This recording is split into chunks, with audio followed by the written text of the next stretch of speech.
बिटियन के लाइले तू दहे जवाना केतना आल रही जियरा बिटियन के लाइले तू दहे जवाना खात पियत नहीं हरि के दाना बिटिया भइल सयानी हो बिटिया भइल सयानी गइल ससुरारी में शादी करी के बन के दुल्हन रानी की घर में बड़ी घरानी की घर में बड़ी घरानी रुपयन के लाइले तू दहे जवाना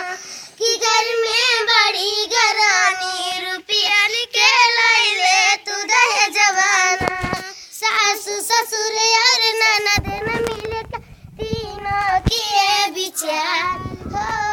तीनों किए विचार छिड़क तेल मिट्टी के ऊपर लगा दिया अंगार की झटपट जल गई बिटिया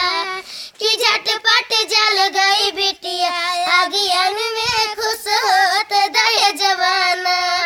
कितना आल रही जियरा बिटियन के लाइले तू दहे जवाना डियर राम राज कहते बाप गरीब लाचार हो बाप गरीब लाचार घर में बेटी दिया प्रभु दौलत दिया अपार किता की बाप बेचारा किता की बाप बेचारा रुपयन के